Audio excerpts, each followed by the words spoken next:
వేదికలు అలంకరించినటువంటి పెద్దలకు, ఇక్కడికి విచ్చేసినటువంటి ముద్రగడ గారి, జిఎస్ రావు గారి అభిమానులకు అందరికీ నా హృదయపూర్వక నమస్కారాలు తెలియజేసుకుంటూ, ఎంతో బరువైన హృదయంతో ఇక్కడ మనందరం సమావేశం జరగటం జరిగింది.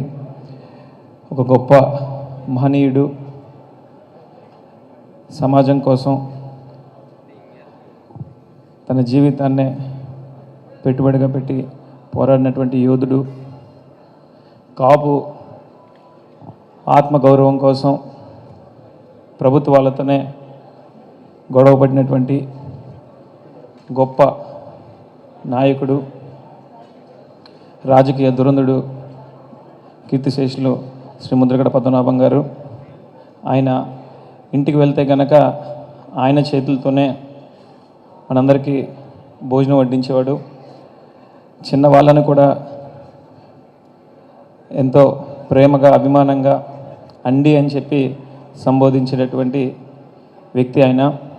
నా జీవితంలో నేను చూసినటువంటి రియల్ హీరోస్లో డాక్టర్ వైఎస్ రాజశేఖర్ రెడ్డి గారు, ముద్రగడ పద్మనాభం గారు, జకంపూడి రామ్మోహన్ రావు గారు. వారు చేసినటువంటి సేవను కానీ, వారు చేసినటువంటి త్యాగాలు కానీ చిరస్మరణీయం. నాకు ఊహ తెలిసిన తర్వాత నేను చూసినటువంటి ఒక గొప్ప ఉద్యమానికి రథసారథి శ్రీ ముద్రగడ పద్మనాభం గారు. ఆయన చేసినటువంటి ఉద్యమంలో నీతి, నిజాయితీ ఉంది. ఆయన చేసింది కూడా కాపు యువత భవిష్యత్తు కోసం. ఆయన ఉద్యమం చేసేటప్పుడు తరచూ ఒక మాట అనేవాడు, ఈ రోజున కాపుల్లో ఒక ఎస్పీ అవ్వాల్సినటువంటి వ్యక్తులు డిఎస్పీలుగా, డిఎస్పీ అవ్వాల్సిన వాడు ఎస్ఐ అవ్వాల్సినటువంటి వారు కానిస్టేబుల్గా, డాక్టర్లు, ఇంజనీర్లు కావాల్సినటువంటి వారు మెడికల్ షాపుల్లోని, మెకానిక్ షాపుల్లోని పనిచేసుకుంటా ఉన్నారు అంటే కేవలం రిజర్వేషన్ లేకపోవడం వలన. ఆ రిజర్వేషన్ సాధించినట్లయితే ఖచ్చితంగా కాపు యువత భవిష్యత్తు బాగుంటుందని చెప్పి ప్రగాఢంగా నమ్మినటువంటి వ్యక్తి ముద్రగడ పద్మనాభం గారు. ఖచ్చితంగా ఆ యొక్క నిజాయితీ కలిగినటువంటి ఉద్యమాన్ని ముందుకు చెల్లవలసినటువంటి బాధ్యత రేపటి తరంగా మనందరి మీద ఉందని చెప్పి ఈ సందర్భంగా తెలియజేసుకుంటూ, మరి రానున్న రోజుల్లో ఆ ఉద్యమం ఏ విధంగా మారుతుంది, ఏ విధంగా రూపకల్పన చెందుతుంది అనేది నాకైతే తెలియదు. కానీ ఖచ్చితంగా కాపుల భవిష్యత్తు కోసం మాత్రం మరందరూ ముద్రగడలు ముందుకు రావాలని చెప్పి ఈ సందర్భంగా తెలియజేసుకుంటా ఉన్నాను.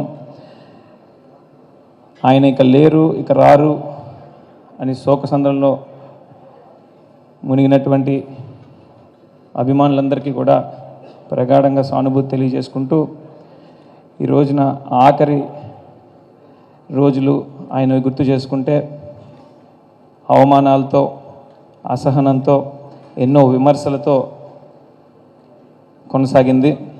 ఆయన అవమానించినటువంటి ప్రతి ఒక్క వ్యక్తికి నేను ఒకటే చెప్తా ఉన్నా, ఇది నా వ్యక్తిగత నిర్ణయం. ఈ రోజు నుంచి నన్ను ఎవరైనా నీ జాతి ఏంటి అని అంటే మాత్రం కాపు అని చెప్పను, ముద్రగడ కాపునని చెప్తా. ఈ క్షణం నుండి నా జీవితంలో ఒక మెట్టు ఎదిగినా, ఏదైనా సాధించినా అది ముద్రగడ గారికి అంకితం అని చెప్పి సందర్భంగా తెలియజేసుకుంటా ఉన్నాను. నా జీవితంలో రెండే 2 రోజులు చాలా బాధాకరమైనటువంటి. 1 అక్టోబర్ 9 నాన్న జకంపూడి రామ్మోహన్ రావు గారిని కోల్పోయాం. 2 జూలై 14వ తారీఖున ముద్రగడ పద్మనాభం గారిని కోల్పోయాం. ఇంతటి మహా గొప్ప ప్రస్థానంలో మరొక వ్యక్తి కోసం చెప్పాలి. ఆవిడే ముద్రగడ పద్మనాభం గారి సతీమణి ముద్రగడ పద్మావతి పద్మనాభం గారు. 6-10 వయసులో ఒక గృహిణిగా ఉంటూ ఆవిడ పద్మనాభం గారి చెప్పారు అనే ఒక కారణంతో కాపు యువత కోసం ఆవిడ చూపించినటువంటి చొరవ ఎప్పటికీ మరువలేనిది. వారికి, వారి కుటుంబ సభ్యులకి వారిని అభిమానించే మనలాంటి ఎందరో అభిమానులకి భగవంతుడు ఈ యొక్క విన్నపం. మొన్న ఇటీవల కాలం జరిగిన దాంట్లో పద్మనాభం గారికి గాడ్ ఆఫ్ ఆనర్ జరుగుతున్న సందర్భంలో ఆయన్ని మనస వాచ కర్మన మా నాయకుడిని నమ్మేటటువంటి వ్యక్తులు మేము. ఆయనకి ప్రభుత్వ లాంఛనాలను అందజేస్తే నిజంగా కూడా చాలా ఆనందించేటటువంటి వ్యక్తులం. కానీ ఒకటి గుర్తుంచుకోవాల్సినటువంటి విషయం ఏంటంటే, మేము ఆయన అభిమానులమే కాదు, ఆయన అనుచరులం కూడా. ఆయన అనుచరుడిగా ఆయన ఆఖరి కోరిక తీర్చవలసినటువంటి బాధ్యత మా మీద ఉంది కనుకనే ఆ రోజున ఆ యొక్క కార్యక్రమాన్ని అడ్డగించామని చెప్పి నేను కానివ్వండి, పెద్దలు పూజ్యులు శ్రీ అంబటి రాంబాబు గారు కానివ్వండి, కేవలం ఆయన కోరిక తీర్చాలి అనే, ఆయన ఆఖరి కోరిక తీర్చాలి అనే ఉద్దేశమే తప్ప మరొకటి కాదని చెప్పి ఈ సందర్భంగా తెలియజేసుకుంటూ ఇక్కడికి విచ్చేసినటువంటి పెద్దలందరికీ మనస్ఫూర్తిగా ధన్యవాదాలు తెలియజేసుకుంటున్నాను. Thank you.